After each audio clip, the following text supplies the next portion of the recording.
차가운 밤 공기가 낡은 옥탑방의 창문 틈으로 스며들었다. 윤세나는 1억 팔로워의 환호성이 아직 귓가에 맴도는 듯한 휴대폰 화면을 끈 채 책상 위에 흩어진 붉은색 독촉장들을 무심하게 내려다보았다.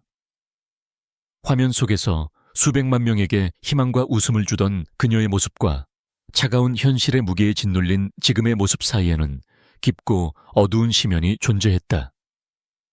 아버지의 병원비와 사업 실패로 남은 빚은 눈덩이처럼 불어나 그녀의 숨통을 조여오고 있었다.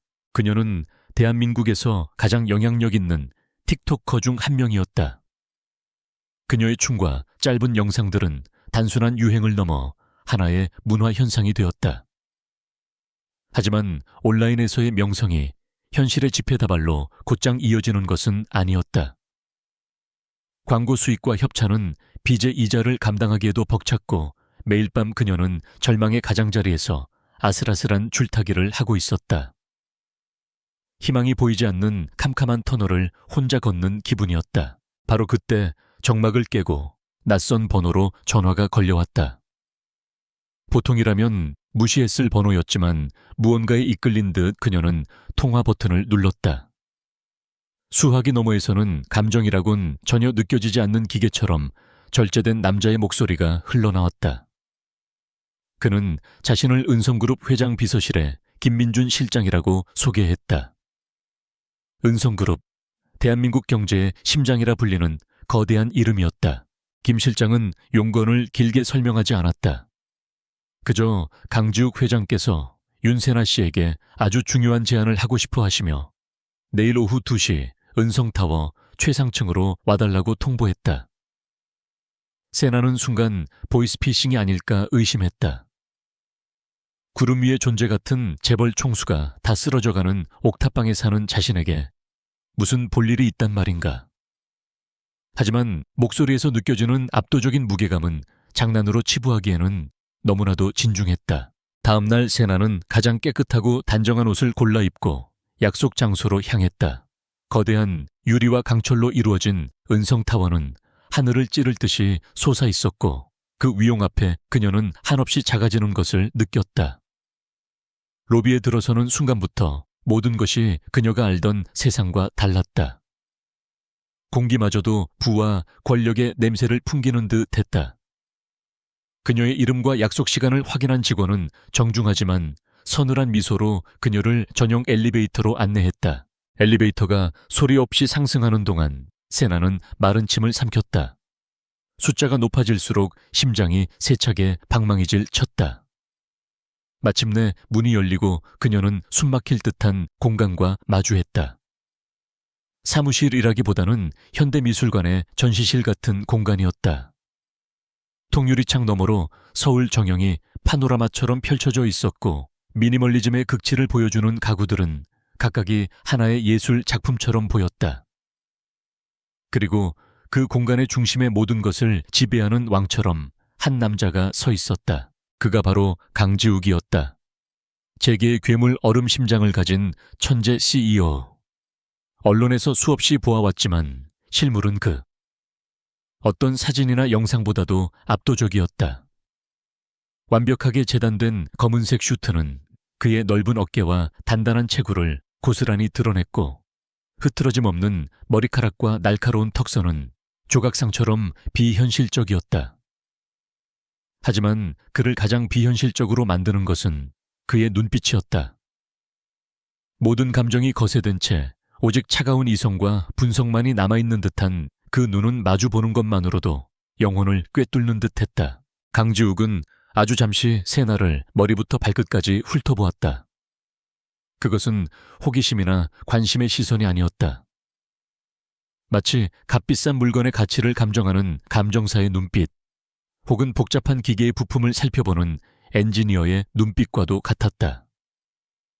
그는 그녀의 배경 재정 상태, 온라인에서의 영향력까지 모든 데이터를 이미 파악하고 있다는 듯한 태도였다.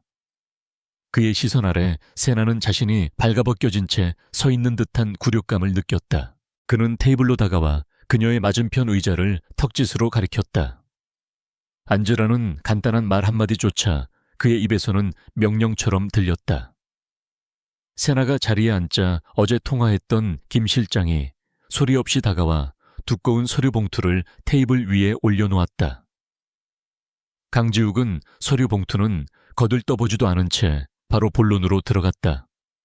그의 목소리는 그의 눈빛만큼이나 차갑고 건조했다. 시간 낭비는 비치에게 불필요할 테니 바로 설명하지. 난 결혼을 해야만 하오. 그의 말투는 정중했지만 그 안에는 거절을 용납하지 않는 절대적인 권위가 서려 있었다. 정확히는 1년간 법적으로 완벽한 부부 관계를 유지할 사람이 필요해. 할아버님의 유언 집행 조건이자 이사회에서 내 입지를 완벽하게 굳히기 위한 마지막 퍼즐 조각이지. 그는 자신의 결혼을 마치 기업 인수합병처럼 지극히 사업적인 용어로 설명했다. 세나는 자신의 귀를 의심했다. 대한민국 최고의 남자가 지금 자신에게 계약 결혼을 제안하고 있는 것이었다. 어처구니 없는 상황에 헛웃음이 나오려 했지만 강지욱의 진지하고 서늘한 눈빛은 그녀의 모든 반응을 얼어붙게 만들었다. 그는 계속해서 말을 이어갔다. 당신을 선택한 이유는 몇 가지가 있어.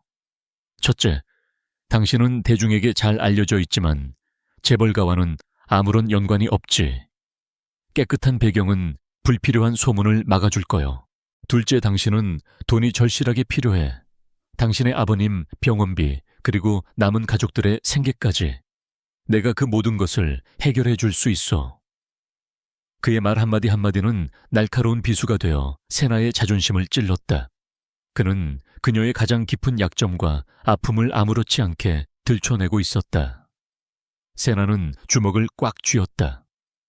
분노가 치밀어 올랐지만 그의 말이 틀린 것이 하나도 없다는 사실이 그녀를 더욱 비참하게 만들었다. 마지막으로 당신은 프로페셔널해 보여서 마음에 들었어. 틱토커라는 직업은 잘 모르지만 1억 명의 사람들을 상대로 자신을 연기하는 건 아무나 할 수 있는 일이 아니지. 이 결혼도 하나의 거대한 연극이 될 테니 당신은 최고의 배우가 될 수 있을 거라 판단했어. 그는 세나의 정체성과 노력을 그저 연기라고 치부하며 그녀의 가치를 자신의 필요에 맞춰 재단했다. 김 실장이 테이블 위에 서류 봉투를 그녀 앞으로 밀었다. 세나는 떨리는 손으로 봉투를 열었다. 수십 장에 달하는 계약서에는 빼곡하게 조항들이 적혀 있었다. 계약 기간은 정확히 365일로 한다. 계약 기간 중 상호 간의 사생활을 철저히 존중하며 불필요한 감정적 교류를 금한다. 공식 석상을 제외한 어떠한 신체적 접촉도 허용하지 않는다. 조항들은 하나같이 비인간적이고 차가웠다. 하지만 계약서의 마지막 장에 적힌 숫자는 그녀의 모든 이성을 마비시킬 만큼 압도적이었다. 계약 이행금 100억 원, 그리고 아버지의 병원비 전액 지원과 가족의 안정적인 생활 보장. 그 숫자는 단순한 돈의 액수가 아니었다. 그것은 그녀가 꿈에서도 바라던 구원이자 지긋지긋한 절망의 사슬을 끊어낼 유일한 기회였다. 돈 앞에서 자존심은 사치처럼 느껴졌다. 강지욱은 그녀의 흔들리는 눈빛을 놓치지 않았다. 그는 마지막 쐐기를 박았다. 이 계약은 철저한 비즈니스요, 윤세나 씨. 당신의 감정이나 사적인 생각은 이 거래에 포함되지 않소. 당신은 1년간 완벽한 강지욱의 아내를 연기하고 나는 그 대가로 당신의 모든 문제를 해결해 주지. 그뿐이요. 그 이상도 그 이하도 없을 거요. 어떤 오해도 하지 말길 바라오. 그의 말은 얼음처럼 차가웠고 그 안에는 한치의 온기도 없었다. 그는 세나를 한 명의 인격체로 보는 것이 아니라 자신의 목적 달성을 위해 고용한 가장 비싼 부품으로 여기고 있었다. 세나는 계약서와 강지욱의 얼굴을 번갈아 보았다. 그의 아름다운 얼굴 뒤에는 깊이를 알 수 없는 공허함이 자리 잡고 있었다. 저 남자는 대체 어떤 삶을 살아왔기에 결혼이라는 것을 이렇게까지 철저한 거래로 취급할 수 있는 걸까? 하지만 그런 의무는 지금 그녀에게 사치였다. 그녀의 눈앞에는 병상에 누워있는 아버지의 얼굴과 매일 빚 독촉에 시달리는 어머니의 지친 모습이 어른거렸다. 그녀의 어깨에 걸린 삶의 무게는 너무나도 무거웠다. 그녀는 펜을 집어들었다. 차가운 금속의 감촉이 손끝을 통해 심장까지 전해지는 듯했다. 이 펜으로 서명하는 순간 그녀의 삶은 이전과는 완전히 다른 방향으로 흘러가게 될 것이다. 윤세나라는 개인은 사라지고 강지욱의 아내라는 역할만이 남게 될지도 모른다. 그녀는 마지막으로 강지욱을 바라보았다. 그의 눈빛에는 여전히 아무런 변화가 없었다. 그는 그저 자신의 계획이 순조롭게 진행되는 것을 지켜보는 관찰자일 뿐이었다. 세나는 길고 깊은 숨을 내쉬었다. 더 이상 망설일 시간이 없었다. 그녀는 펜 끝을 계약서의 서명란으로 가져갔다. 지옥으로 향하는 문이 될지, 혹은 새로운 세상으로 향하는 문이 될지 알 수 없는 계약 위에 그녀는 자신의 이름을 천천히 그리고 힘주어 적어 내려가기 시작했다. 계약서에 서명한 다음 날, 윤세나의 삶은 격변의 소용돌이 속으로 던져졌다. 아침 일찍 검은색 세단 한 대가 그녀의 옥탑방 앞에 도착했다. 김민준 실장이 직접 내려 그녀의 이사를 돕기 위해서였다. 이사라고 할 것도 없었다. 그녀의 단출한 짐은 몇 개의 상자에 다 들어갈 정도였고, 그마저도 김 실장은 모든 것은 새로 준비되어 있습니다 라는 한마디로 거절했다. 그녀는 그저 몸만 빠져나오면 되는 것이었다. 옥탑방을 떠나기 전 세나는 잠시 방 안을 둘러보았다. 좁고 낡았지만 그녀의 꿈과 눈물, 웃음이 모두 담겨있는 공간이었다. 이곳에서의 마지막 공기를 깊게 들이마시는 것으로 그녀는 과거에 윤세나에게 작별을 고했다. 차에 오르자마자 그녀의 휴대폰으로 거액이 입금되었다는 알림이 도착했다. 아버지의 병원비와 모든 빚을 청산하고도 남을 평생 만져볼 수 없을 거라 생각했던 액수였다. 그러나 그녀의 마음은 기쁨보다 무거운 책임감으로 가라앉았다. 차가 도착한 곳은 강남의 가장 깊숙하고 은밀한 곳에 위치한 성벽 같은 담으로 둘러싸인 저택이었다. 청담 로열 팰리스. 이름부터 현실감이 없는 그곳은 강지욱이 혼자 사는 집이었다. 현대적인 디자인의 거대한 저택은 마치 요새처럼 보였고, 그 안의 모든 것은 차가운 대리석과 유리, 그리고 금속으로 이루어져 있었다. 따뜻함이라고는 찾아볼 수 없는 완벽하게 계산되고 통제된 공간이었다. 저택의 사용인들이 현관의 일렬로 도열해 그녀를 맞이했다. 그들의 허리는 90도로 굽혀졌지만 그들의 눈빛에는 새로운 안주인에 대한 존경보다는 호기심과 약간의 경멸이 섞여 있었다. 마치 동물원에 새로 들어온 동물을 구경하는 듯한 시선이었다. 세나는 자신이 이곳에 속하지 않는 이물질이라는 것을 온몸으로 느껴야 했다. 집사로 보이는 나이든 여자가 그녀를 그녀의 방으로 안내했다. 그곳은 방이 아니라 웬만한 호텔의 스위트룸보다 더 넓고 화려했다. 거대한 침대, 개인 드레스룸, 그리고 스파를 연상시키는 욕실까지. 드레스룸 안에는 이미 세계적인 명품 브랜드의 옷과 가방 구두들이 주인을 기다리고 있었다. 모든 것이 그녀를 위해 준비된 것이었지만 그 어느 것 하나 그녀의 취향을 반영한 것은 없었다. 그것들은 은성그룹의 안주인이라는 역할에 필요한 소품일 뿐이었다. 그날 저녁 강지욱이 집으로 돌아왔다. 그는 밖에서와 마찬가지로 집 안에서도 완벽한 슈트 차림이었고, 그의 얼굴에는 피곤한 기색 대신 냉정한 비즈니스맨의 모습만이 남아있었다. 그는 저녁 식사를 함께하며 그녀에게 몇 가지 규칙을 전달했다. 그는 이곳을 우리 집이라고 부르지 않고 이 저택이라고 지칭했다. 그가 그어놓은 명확한 선은 그들의 관계가 무엇인지를 다시 한번 상기시켰다. 이 저택에는 당신이 사용할 수 있는 모든 것이 갖춰져 있어. 이 카드는 한도 없이 사용하면 돼. 그가 내민 것은 검은색의 VVIP 카드였다. 하지만 당신의 모든 동선과 지출 내역은 김 실장에게 보고될 거요. 불필요한 오해를 살만한 행동은 삼가주길 바라오. 그의 말은 배려가 아니라 감시의 통보였다. 그는 또한 그녀에게 두꺼운 파일을 건넸다. 파일의 표지에는 가족관계 및 주요 인물 프로파일이라고 적혀 있었다. 그 안에는 강지욱의 할아버지부터 사촌들, 그리고 은성그룹의 주요 임원들과 경쟁사 인물들의 신상 정보 성격, 특징, 심지어는 약점까지 상세하게 기록되어 있었다. 모두 외워두시오. 앞으로 당신이 마주쳐야 할 사람들이니 실수하지 않도록. 그는 그녀에게 아내가 아니라 스파이가 되라고 요구하는 것 같았다. 세나가 파일을 넘기던 중 유독 눈에 띄는 이름 하나를 발견했다. 오수진, 태아그룹 전무이사.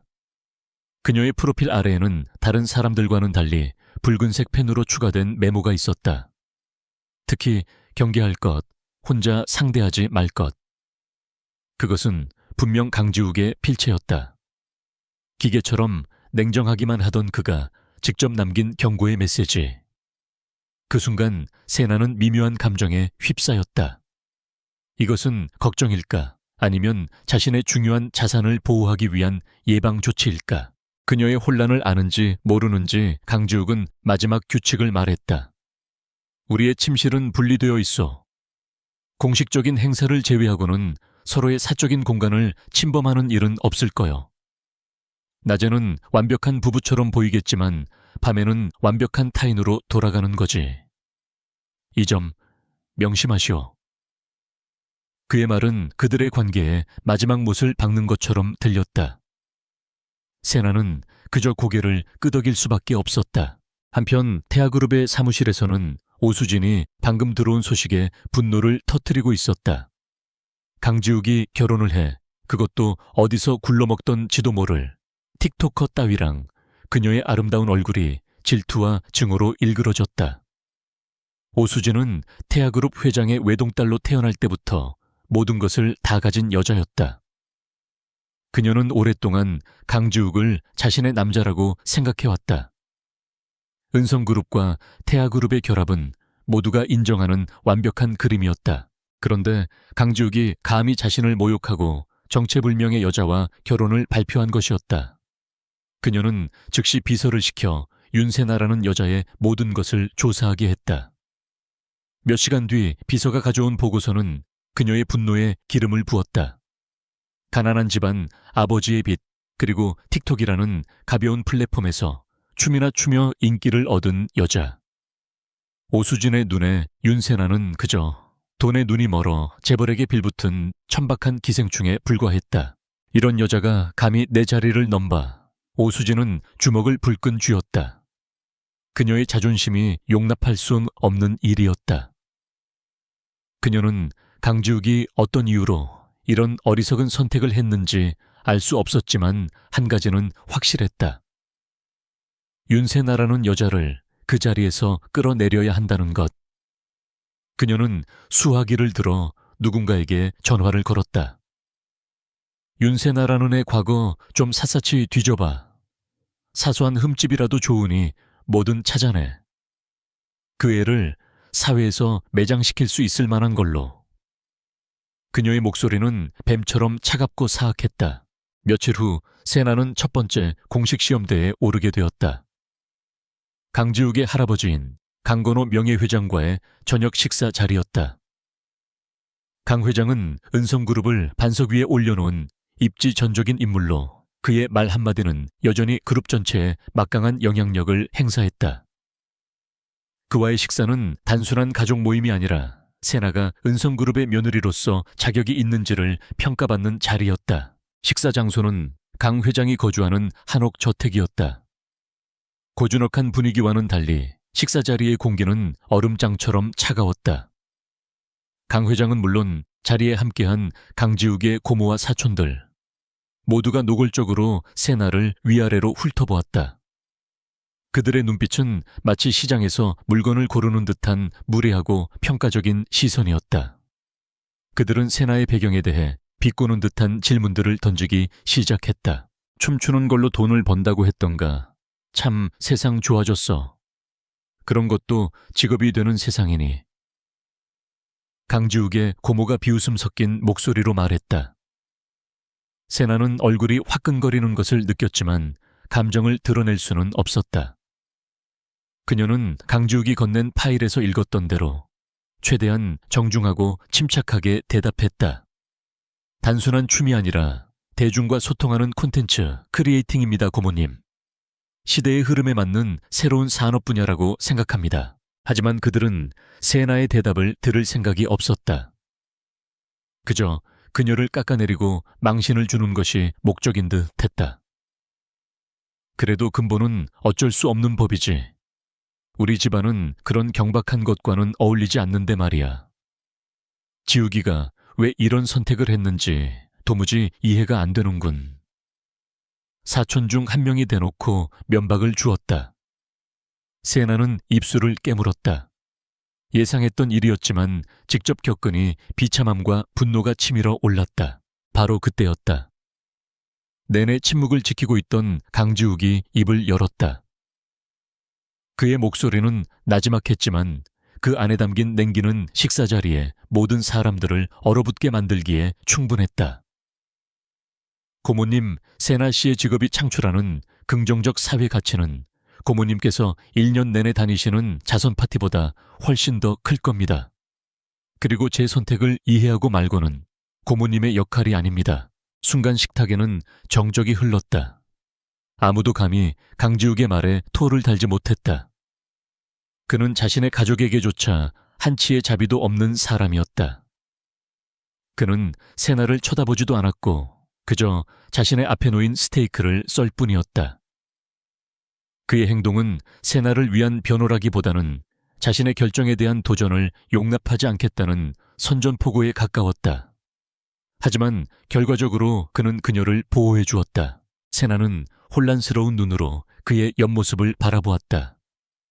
차갑고 무자비하며 모든 것을 거래로만 생각하는 남자. 하지만 결정적인 순간에는 누구도 예상치 못한 방식으로 그녀의 방패가 되어주는 남자.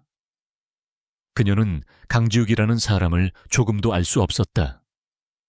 이 결혼이 연극이라면 그는 대체 어떤 배역을 연기하고 있는 것일까? 얼음장 같은 저녁 식사 자리에서 세나는 자신을 지켜준 남자의 온기 없는 옆모습을 보며 더욱 깊은 미궁 속으로 빠져들고 있었다. 강지욱의 아내로서 공식적인 첫 무대는 일주일 뒤에 찾아왔다.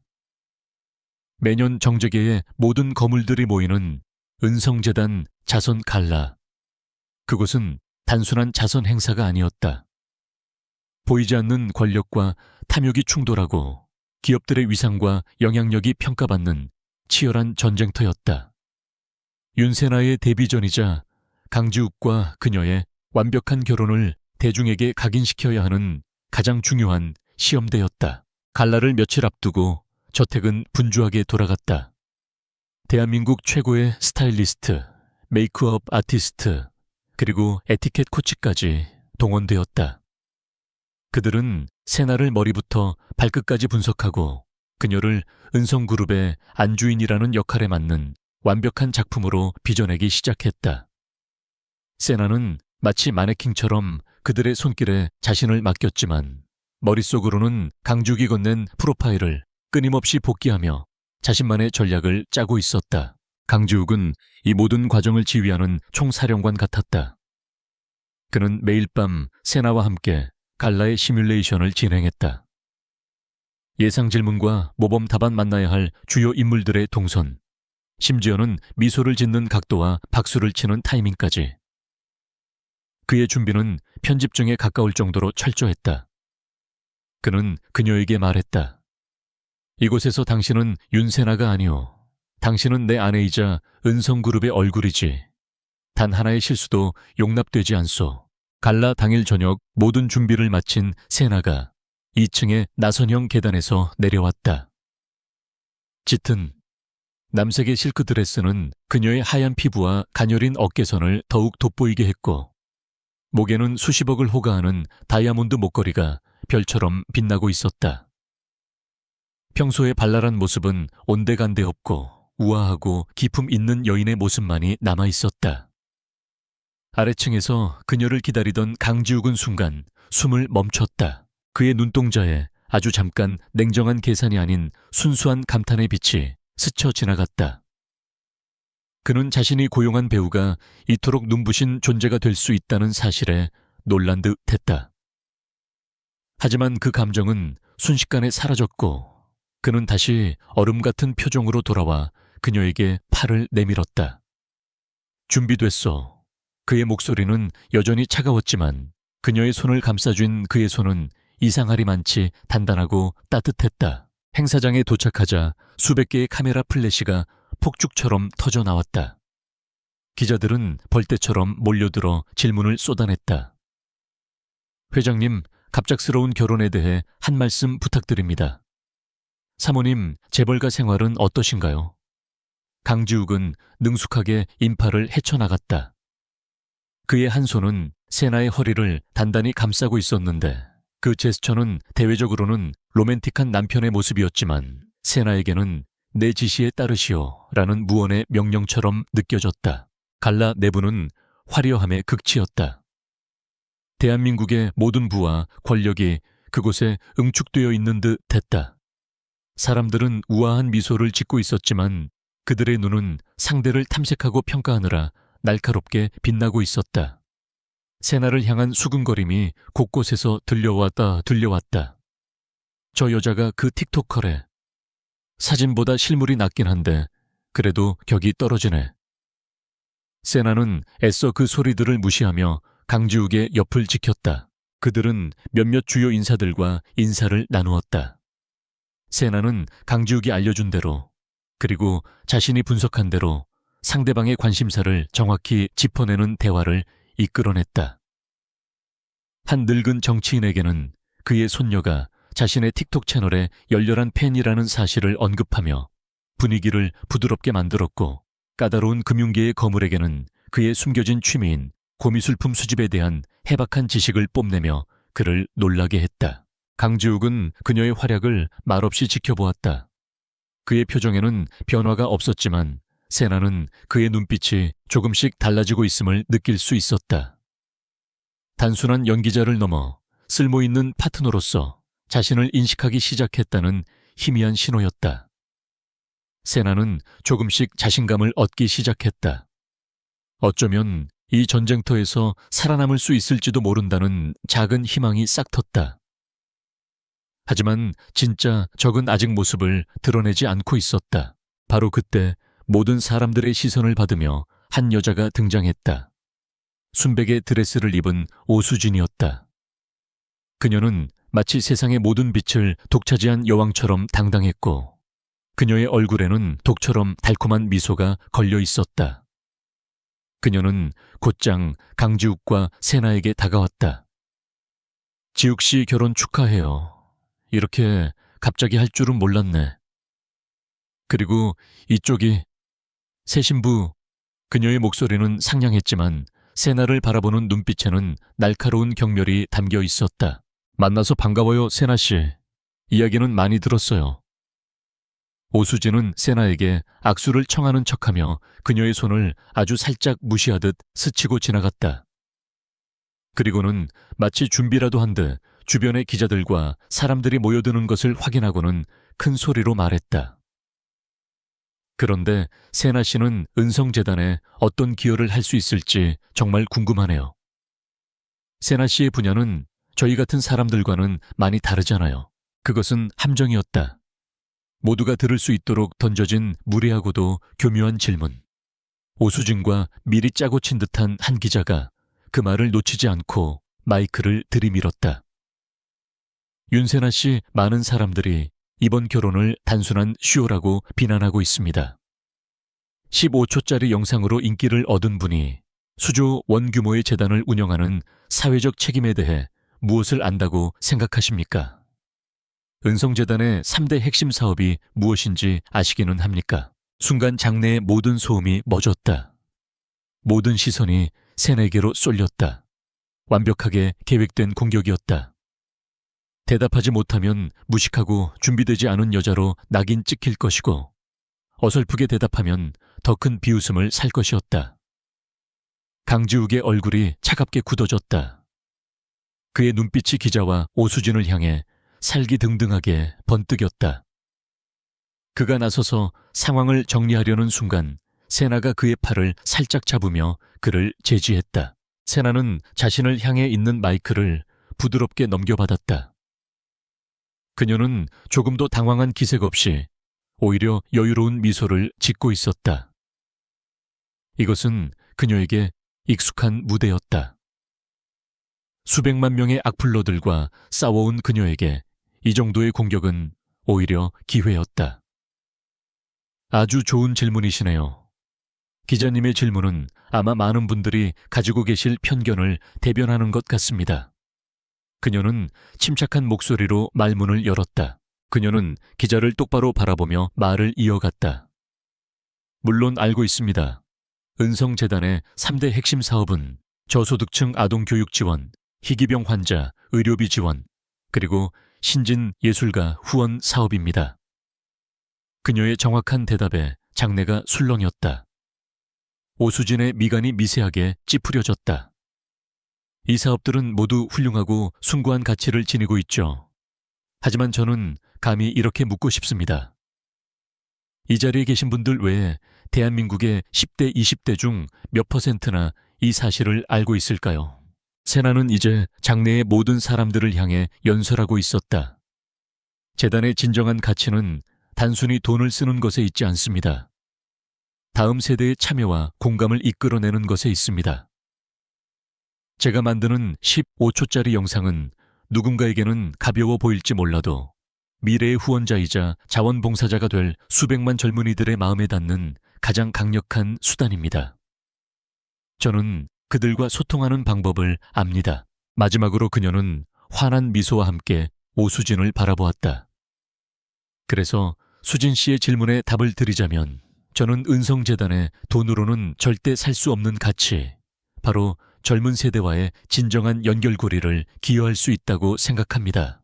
재단의 숭고한 뜻을 새로운 시대에 맞게 알리고 더 많은 젊은이들의 참여를 이끌어내는 것, 그것이 제가 할 수 있고 또 해야만 하는 역할이라고 믿습니다. 연설이 끝나자 잠시의 정적 끝에 여기저기서 박수가 터져 나왔다. 처음에는 몇몇 젊은 기업인들에게서 시작된 박수는 곧 장내 전체로 퍼져나갔다. 사람들의 눈빛이 달라져 있었다. 경멸과 호기심이 있던 자리에는 놀라움과 존중이 자리 잡기 시작했다. 기자는 아무 말도 못한 채 물러났고 오수진은 분노로 새하얗게 질린 얼굴을 애써 미소로 감추고 있었다. 완벽한 케이오승이었다. 소란이 가라앉은 후 강지욱은 세나를 데리고 조용한 테라스로 나왔다. 그는 한동안 아무 말도 하지 않고 그저 서울의 야경을 내려다볼 뿐이었다. 세나는 그가 자신의 돌발 행동에 화가 났을지도 모른다고 생각했다. 그의 계획에 없던 일이었으니까. 하지만 침묵을 깨고 나온 그의 목소리는 예상과 전혀 달랐다. 내가 당신을 과소평가했군. 그것은 칭찬이라기보다는 사실을 인정하는 담담한 독백에 가까웠다. 감정은 실려 있지 않았지만 능력 외에는 아무것도 인정하지 않는 저 남자에게서 들을 수 있는 최고의 찬사였다. 세나는 비로소 안도의 한숨을 내쉬었다. 계약 조건에 남편의 명예를 지킬 것이라는 조항이 있었으니까요. 그녀는 가볍게 농담을 던졌다. 강지욱은 처음으로 그녀를 보며 아주 희미하게 입꼬리를 올릴 듯 말 듯 한 미묘한 표정을 지었다. 그리고는 다시 원래의 무표정으로 돌아왔다. 돌아가지. 아직 만나야 할 사람들이 남았으니. 그는 다시 그녀에게 팔을 내밀었다. 하지만 이번에 그의 팔에 손을 얹는 세나의 마음은 처음과는 달랐다. 그들은 더 이상 고용주와 피고용인이 아니었다. 복잡하고 위험한 전쟁터에서 서로의 등을 맡길 수 있는 유일한 파트너가 되어가고 있었다. 자선 갈래에서의 성공적인 데뷔 이후 저택의 공기는 미묘하게 변해 있었다. 사용인들은 더 이상 세나를 호기심 어린 눈으로 쳐다보지 않았다. 그들의 눈에는 이제 조심스러운 존중의 빛이 담겨 있었다. 강지욱 역시 마찬가지였다.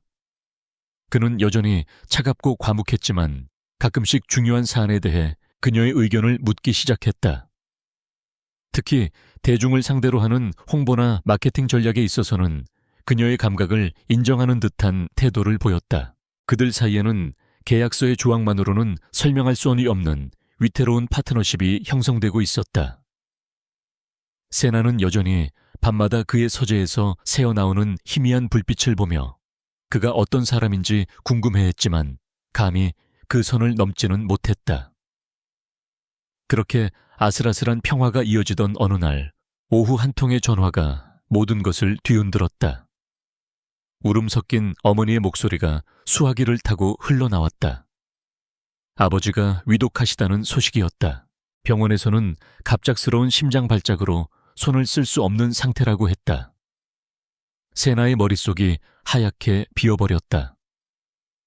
설상가상으로 과거 아버지의 사업 실패 때 그들을 괴롭혔던 사채업자들이 어떻게 알았는지 병원까지 찾아와 난동을 부리고 있다는 말에 그녀는 온몸의 피가 차갑게 식는 것을 느꼈다.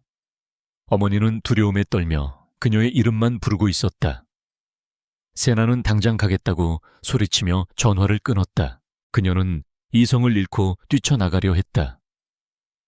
계약이고 뭐고 지금 그녀에게는 가족이 전부였다. 거실을 가로지르던 그녀는 막 퇴근해서 돌아온 강지욱과 마주쳤다. 그의 날카로운 눈이 눈물로 범벅이 된 그녀의 얼굴을 훑었다. 무슨 일이오? 그의 목소리에는 감정이 없었지만 그 안에는 무슨 일이든 통제해야만 직성이 풀리는 그의 성격이 묻어나왔다. 세나는 자초지종을 설명할 경황도 없이 집에 급한 일이 생겼다고만 말했다. 그녀는 그가 은성그룹의 이미지에 흠집낼 행동은 하지 마시오. 와 같은 냉정한 말을 할 것이라 예상했다.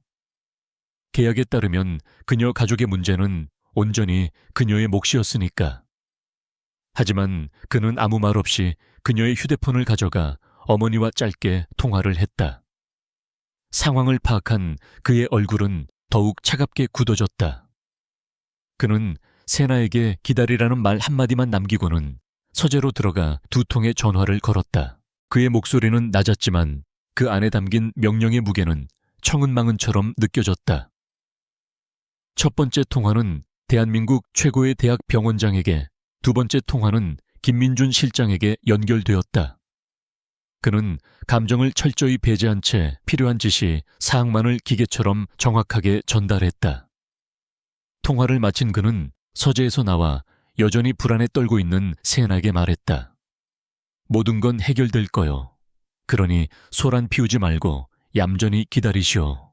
그의 말을 믿을 수 없었지만 세나는 그의 압도적인 분위기에 짓눌려 더 이상 아무것도 할 수 없었다. 그리고 잠시 후 기적 같은 일들이 벌어지기 시작했다. 30분도 채 되지 않아 어머니에게서 전화가 왔다.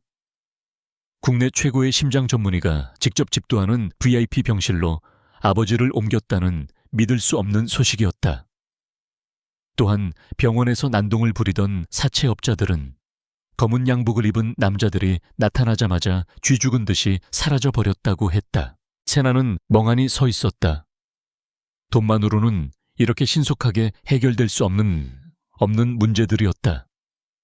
이것은 돈을 넘어선 절대적인 권력의 힘이었다. 강지욱은 자신의 제국을 움직여 그녀의 개인적인 문제를 단 몇 분 만에 해결해버린 것이었다. 그녀가 감사의 말을 전하기 위해 그에게 다가갔을 때 그는 창밖을 보며 차갑게 말했다. 내 아내의 가족이 사채업자들에게 시달린다는 소문은 은성그룹의 평판에 누가 돼. 리스크 관리 차원에서 처리했을 뿐이오. 착각하지 말길. 그는 끝까지 그녀의 감정이 비집고 들어올 틈을 주지 않았다. 그의 모든 행동은 철저히 계산된 비즈니스처럼 보였다. 하지만 세나는 더 이상 그의 말을 곧이곧대로 믿을 수 없었다. 그의 차가운 말 뒤에 숨겨진 미묘한 배려를 그녀는 느끼기 시작했다. 그는 그녀가 직접 나서서 굴욕을 겪거나 위험에 처하는 것을 원치 않았던 것이다. 그녀가 강지욱의 아내라는 역할에만 집중할 수 있도록 보이지 않는 모든 가시들을 그가 대신 치워준 셈이었다. 그날 밤 세나는 병원에서 아버지의 손을 잡고 밤을 새웠다. 아버지는 최고의 의료진 덕분에 고비를 넘기고 안정을 되찾았다. 어머니는 연신 눈물을 흘리며 이런 기적을 베풀어준 사위에게 어떻게 감사를 표해야 할지 모르겠다고 말했다. 세나는 차마 계약 결혼이라는 사실을 말할 수 없어. 그저 그가 좋은 사람이라고만 둘러댔다. 좋은 사람. 그녀는 자신이 내뱉은 그 말이 낯설게 느껴졌다. 새벽녘에 잠시 옷을 갈아입으러 저택에 돌아왔을 때였다. 저택은 깊은 정적에 잠겨 있었다. 그런데 2층 복도를 지나던 세나는 강지욱의 서재 문틈으로 희미한 불빛이 새어나오는 것을 발견했다. 이 시간까지 일을 하는 걸까?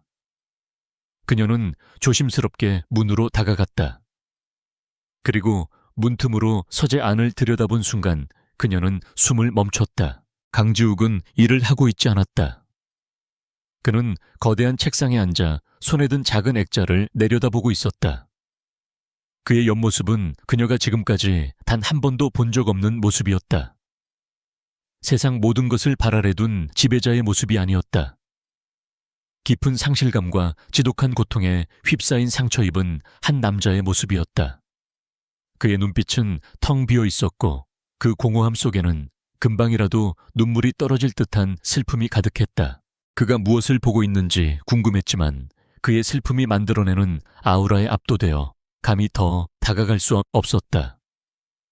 그는 그녀가 그곳에 있다는 사실조차 인지하지 못하는 듯했다. 그는 완벽하게 자신의 세상에 갇혀 있었다. 세나는 자신도 모르게 그에게서 시선을 뗄 수 없었다. 저 얼음 같은 남자에게도 저런 표정이 있었구나. 저 사람을 이토록 고통스럽게 만드는 것은 대체 무엇일까? 그녀는 조용히 발걸음을 돌려 자신의 방으로 돌아왔다. 심장이 복잡하게 뛰고 있었다.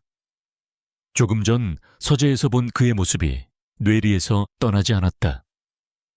차갑고 무자비한 CEO 강지욱의 모습 위에 외롭고 상처받은 그의 모습이 겹쳐졌다. 그녀는 처음으로 계약 조항이나 돈이 아닌 강지욱이라는 한 인간에 대해 생각하기 시작했다. 그의 차가운 벽은 단순한 성격이 아니라 과거의 어떤 깊은 상처로부터 자신을 보호하기 위한 갑옷일지도 모른다는 생각이 들었다. 그가 그녀에게 베풀었던 예상 밖의 친절들 역시 계산된 행동이라기보다는 그의 갑옷 틈으로 아주 조금씩 새어나온 본심의 파편이었을지도 모른다. 그날 밤 세나는 잠을 이룰 수 없었다. 계약으로 얽힌 가짜 남편의 진짜 아픔을 엿본 순간 그들의 관계는 보이지 않는 곳에서부터 거대한 균열을 일으키며 변화하기 시작하고 있었다. 강지욱의 서재에서 그의 감춰진 슬픔을 엿본 이후 윤세나는 그를 더 이상 차가운 비즈니스 파트너로만 볼 수 없게 되었다. 그녀는 계약에 명시된 아내의 역할을 넘어 인간 강지욱을 이해하고 싶다는 생각을 하기 시작했다. 하지만 그녀에게는 그럴 만한 여유가 주어지지 않았다. 그들을 향한 더 거대하고 교활한 위협이 어둠 속에서 조용히 움직이기 시작했기 때문이었다. 오수진은 자선갈래서의 패배를 곱씹으며 치를 떨었다. 윤세나를 얕봤다가 호되게 당한 그녀는 정면 대결로는 승산이 없다는 것을 깨달았다.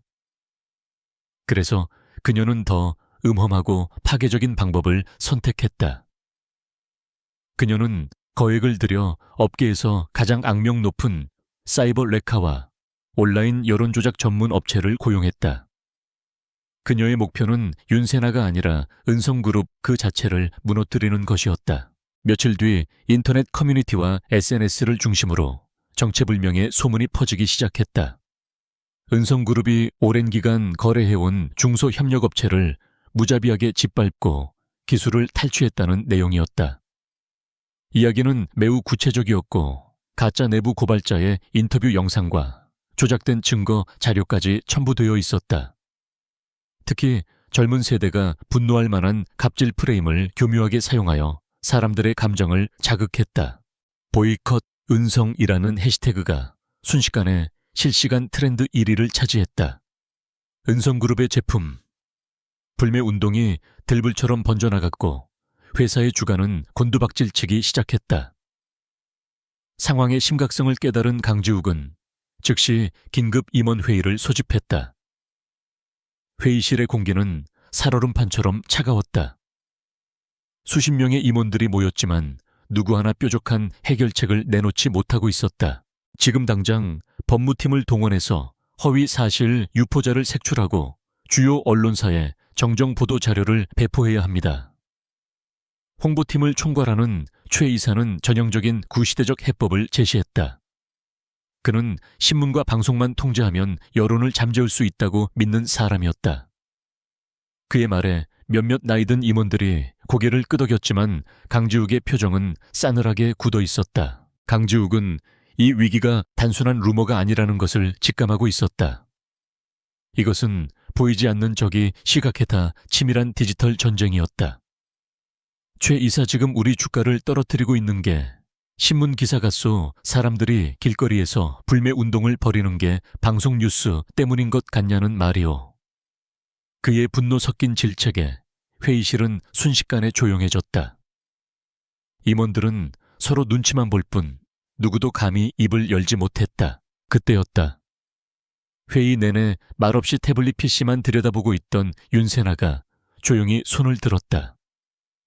모든 임원들의 시선이 그녀에게로 쏠렸다. 그들의 눈에는 틱토커 따위가 감히 어디라고 하는 노골적인 무시가 담겨 있었다. 강지욱조차 의외라는 듯 그녀를 바라보았다.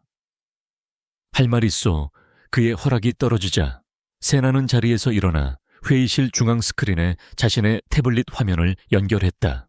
지금 저희가 상대하고 있는 것은 실체 없는 소문이 아닙니다. 이것은 고도로 훈련된 전문가들이 설계한 온라인 심리전입니다. 스크린에는 수많은 데이터와 그래프가 나타났다. 그녀는 루머가 확산되는 경로, 특정 시간대에 집중적으로 활동하는 봇 계정들, 그리고 대중의 분노를 유발하기 위해 사용된 감성적인 키워드들을 정확하게 분석해냈다. 임원들은 그녀의 전문적인 브리핑에 입을 다물지 못했다. 이런 상황에서 단순한 보도 자료는 불난집에 기름을 붓는 격입니다. 대중들은 그것을 진실을 덮으려는 대기업의 언론 플레이로 받아들일 겁니다. 법적 대응 역시 마찬가지입니다. 결과가 나오기까지 몇 달이 걸릴 테고 그 사이 회사의 이미지는 회복 불가능한 타격을 입게 될 겁니다. 그녀의 목소리는 차분했지만 그 안에는 모든 것을 꿰뚫어 보는 듯한 확신이 담겨 있었다. 최 이사가 못마땅한 표정으로 반박했다. 그래서 아무것도 하지 말고 그냥 당하고만 있으란 말이오. 세나는 그를 향해 고개를 돌렸다. 아니요. 싸워야죠. 하지만 그들의 방식대로 그들의 전쟁터에서 싸워야 합니다. 그녀는 자신의 방역 전략을 화면에 띄웠다. 그것은 임원들이 평생 들어본 적 없는 파격적이고 대담한 계획이었다. 첫째, 진실성으로 정면 돌파할 것. 루머의 피해자로 지목된 협력업체 사장님을 직접 찾아가 그의 목소리를 담은 짧은 다큐멘터리 영상을 제작한다. 꾸며진 스튜디오가 아닌 땀 냄새 나는 그의 공장에서 그의 진심을 담아 인터뷰한다. 그리고 이 영상을 TV 광고가 아닌 유튜브와 틱톡에 먼저 공개한다. 진실의 목소리라는 해시태그와 함께 둘째, 여론을 역전시킬 아군을 확보할 것. 은성그룹 내부 직원들의 자발적인 참여를 유도하여 회사의 긍정적인 문화를 보여주는 콘텐츠를 만들게 한다.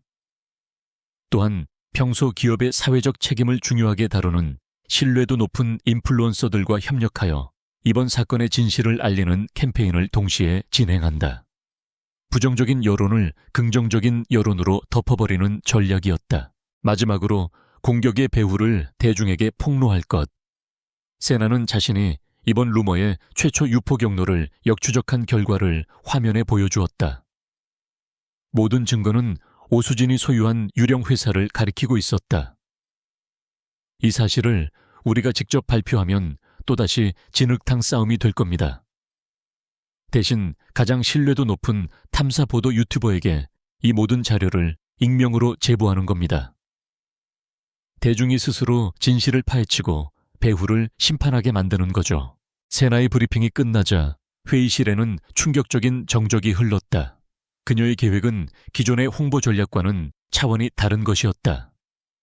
그것은 대중의 심리를 정확히 꿰뚫고 디지털 생태계를 완벽하게 이해하는 자만이 쓸 수 있는 대담한 전략이었다.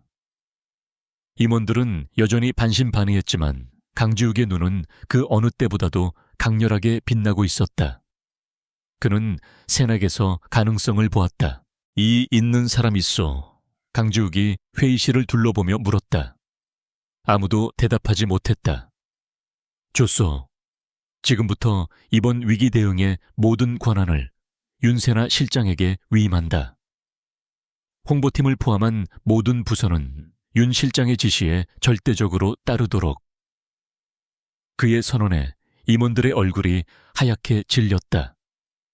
그는 자신의 제국이 걸린 중대한 전쟁의 지휘권을 계약으로 맺어진 가짜 아내에게 통째로 넘겨버린 것이었다. 그때부터 상황은 빛의 속도로 전개되었다. 세나의 지휘 아래 은성그룹의 대응팀은 일사불란하게 움직였다. 협력업체 사장님의 진심 어린 인터뷰 영상은 공개되자마자 폭발적인 조회수를 기록하며 사람들의 마음을 움직였다. 직원들이 만든 유쾌하고 진솔한 회사 소개 영상은 We Love 은성이라는 해시태그와 함께 퍼져나가며 긍정적인 분위기를 만들어냈다. 그리고 결정적으로 탐사보도 유튜버의 폭로 영상이 공개되었다. 오수진과 태아그룹이 이번 흑색 선전의 배후라는 명백한 증거 앞에 여론은 완전히 뒤집혔다. 분노한 대중들은 이제 은성그룹이 아닌 태아그룹을 향해 비난을 쏟아내기 시작했다. 불매운동의 불길은 태아그룹으로 옮겨 붙었고 은성그룹의 주가는 반등을 넘어 이전보다 더 높은 수치를 기록했다. 완벽한 역전승이었다. 다시 소집된 임원회의에서 강지욱은 결과 보고서를 조용히 내려다보았다. 그리고는 자리에서 일어나 회의실의 모든 임원들을 향해 선언했다. 그의 목소리는 낮았지만 그 어떤 말보다도 큰 무게를 담고 있었다. 오늘부로 윤세나 실장을 그룹 홍보전략부문 특별고문으로 정식 임명한다. 이 분야에 대한 윤 실장의 권한은 나의 권한과 동등한 것으로 간주하겠소. 그것은 단순한 칭찬이나 보상이 아니었다. 그녀를 더 이상 외부인이 아닌 은성그룹의 핵심 내부자로, 자신의 가장 신뢰하는 파트너로 공식적으로 인정하겠다는 선언이었다. 세나는 긴 회의 테이블 맞은편에서 그와 시선을 마주쳤다. 돈으로 시작된 그들의 계약 관계는 이제 그 누구도 무시할 수 없는 권력과 신뢰라는 새로운 조항으로 다시 쓰이고 있었다. 은성그룹의 위기를 성공적으로 해결한 이후 윤세나의 위상은 그룹 내에서 완전히 달라졌다. 그녀는 더 이상 회장님의 계약직 아내가 아니었다. 그녀는 이제 강지욱의 가장 날카로운 창이자 가장 든든한 방패, 즉 전략적 파트너로 인정받았다. 임원들은 그녀의 의견을 경청했고 강지욱은 중요한 의사결정을 내리기 전에 항상 그녀의 조언을 구했다. 그들의 관계는 저택 안에서도 변화의 바람을 맞았다. 의무감으로 함께하던 저녁 식사는 이제 하루의 고단함을 나누는 자연스러운 시간이 되었다. 대화의 주제는 여전히 업무가 대부분이었지만 그 안에는 이전에는 없었던 편안함과 동지애가 깃들어 있었다. 세나는 가끔씩 서류를 검토하는 그의 날카로운 옆모습에서 혹은 자신을 향해 무심코 던지는 그의 시선에서 아주 희미한 온기를 발견하곤 했다. 강지욱 역시 자신이 변하고 있음을 느끼고 있었다. 그는 오랫동안 닫아두었던 자신의 성 안에 윤세나라는 변수를 들인 것을 후회하지 않았다. 오히려 그녀의 존재가 그의 삭막했던 세계에 예상치 못한 색채를 더하고 있음을 인정해야 했다. 그는 그녀의 명석한 두뇌뿐만 아니라 어려운 상황에서도 유머를 잃지 않는 강인함, 그리고 자신 앞에서도 결코 주눅들지 않는 당당함에 매료되고 있었다. 그러던 어느 주말 저녁 그들은 한적한 갤러리에서 열리는 VVIP 초청, 미술 경매 행사에 참석했다. 자선 갈라 때와는 달리 소수의 인원만 모인 편안한 분위기였다. 세나는 이제 이런 자리가 제법 익숙해진 듯 자연스럽게 사람들과 어울리며 은성그룹의 안주인 역할을 훌륭하게 소화해내고 있었다. 강지욱은 그런 그녀의 모습을 흐뭇하게 그리고 조금은 낯선 시선으로 지켜보고 있었다. 그때 한 중년의 남자가 그들에게 다가와 반갑게 인사를 건넸다. 강지욱 대표 오랜만이군. 여전히 멋진 건 여전하구만.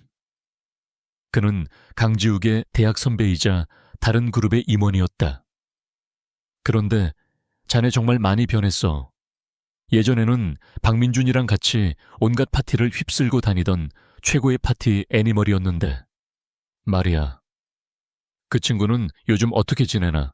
박민준이라는 이름이 나오는 순간 강지욱의 얼굴에서 모든 표정이 사라졌다. 방금 전까지 세나를 향해 있던 희미한 미소는 온데간데 없고 시베리아의 한파보다 더 차가운 냉기가 그의 온몸을 감쌌다. 그의 눈빛은 순식간에 텅 비어버렸고 주변의 공기마저 얼어붙는 듯 했다. 남자는 자신이 말실수를 했다는 것을 깨닫고 황급히 자리를 떴지만 이미 엎질러진 물이었다. 강지욱은 세나에게 아무 말 없이 손목을 잡고 행사장 밖으로 이끌었다. 그의 손아귀 힘은 너무나도 강해서 세나는 고통에 작게 신음했다. 집으로 돌아오는 내내 차 안에는 숨막히는 침묵만이 흘렀다. 세나는 감히 그에게 무슨 일이냐고 물을 수 없었다. 그녀는 그 이름이 그가 숨기고 있는 가장 깊은 상처를 건드렸다는 것을 직감했다. 그가 서재에서 홀로 바라보던 낡은 사진 속 인물과 관련이 있을 것이라고. 저택에 도착하자마자 강지욱은 곧장 자신의 서재로 향했다. 세나는 이대로 그를 혼자 두어서는 안 된다고 생각했다. 그녀는 주방으로 가 따뜻한 캐모마일 차를 준비했다. 그리고는 조심스럽게 서재 문을 노크했다. 안에서는 아무런 대답이 없었다. 그녀는 망설이다가 조용히 문을 열고 안으로 들어갔다. 강지욱은 거대한 통유리창 앞에 서서 칠흑 같은 서울의 야경을 내려다보고 있었다. 그의 뒷모습은 세상에서 가장 외로운 섬처럼 보였다. 세나는 말없이 그에게 다가가 그의 책상 위에 찻잔을 내려놓았다. 그 온기가 전해졌는지 강지욱이 천천히 그녀를 향해 돌아섰다. 그의 얼굴은 지독한 고통과 깊은 회한으로 일그러져 있었다. 궁금하겠지. 그가 먼저 입을 열었다. 그의 목소리는 평소와 달리 심하게 잠겨 있었다. 세나는 아무 말 없이 그를 바라보았다. 지금은 어떤 질문도 어떤 위로도 필요 없었다. 그저 들어주는 것만으로도 충분한 순간이었다. 강지욱은 오랫동안 침묵하다가 자신의 가장 깊은 비밀을 그녀에게만은 털어놓기로 결심한 듯 천천히 이야기를 시작했다. 박민준, 그놈은 내 유일한 친구였어. 아니, 형제나 다름없었지. 그는 책상 서랍에서 그 낡은 사진 액자를 꺼내 들었다. 그 안에는 젊은 시절의 강지욱과 그와 꼭 닮은 미소를 짓고 있는 또 다른 청년, 그리고 그들 사이에서 환하게 웃고 있는 한 여자가 있었다. 그리고 이쪽은 한서연. 내가 내 모든 것을 걸고 사랑했던 여자여. 그의 이야기는 대학 시절로 거슬러 올라갔다. 강지욱, 박민준, 한서연. 세 사람은 언제나 함께였다. 강지욱의 냉철한 이성과 박민준의 따뜻한 감성, 그리고 한서연의 자유로운 예술가적 영혼은 완벽한 조화를 이루었다. 강지욱은 경영권을 승계받기 위해 치열한 싸움을 벌여야 했고 그때마다 그의 곁을 지켜준 것은 민준과 서연이었다. 그는 그 두 사람만 있으면 세상 어떤 것도 두렵지 않다고 믿었다. 하지만 비극은 가장 믿었던 곳에서 시작되었다. 강지욱이 은성그룹의 후계자 자리를 거의 굳혔을 무렵 그룹의 명운이 걸린 중요한 프로젝트의 기밀 정보가 경쟁사로 유출되는 사건이 발생했다. 모든 증거는 강지욱을 범인으로 지목하고 있었다. 그는 순식간에 그룹을 위기에 빠뜨린 배신자로 낙인 찍혔다. 그리고 그 모든 것을 계획한 것은 그의 가장 친한 친구 박민준이었다. 그놈은 언제나 내 뒤에 있었어. 내 그림자였지. 그걸 견딜 수 없었던 게야. 내 모든 것을 빼앗고 싶었던 거지. 민준은 강지욱의 경쟁자들과 손을 잡고 그의 모든 것을 훔치려 했다. 우정, 명예, 그리고 사랑까지도. 그는 서연에게 접근해 강지욱이 그녀를 배신한 것처럼 꾸몄다. 모든 것을 잃은 강지욱보다 더 나은 미래를 주겠다며 그녀를 회유했다. 서연이는 나를 믿었지만 너무나도 힘들어했어. 우정과 사랑 사이에서, 그리고 나에게 씌워진 누명 앞에서 그녀는 매일같이 무너져 내렸지. 강지욱의 목소리가 고통으로 떨려왔다. 그러던 어느 비 오는 날, 나를 만나러 오던 길에 그녀는 교통사고를 당했어. 내가 조금만 더 빨리 그녀의 결백을 증명했더라면, 내가 조금만 더 강했더라면 그녀를 지킬 수 있었을 텐데, 결국 강지욱은 자신의 누명을 벗고 후계자 자리를 지켜냈다.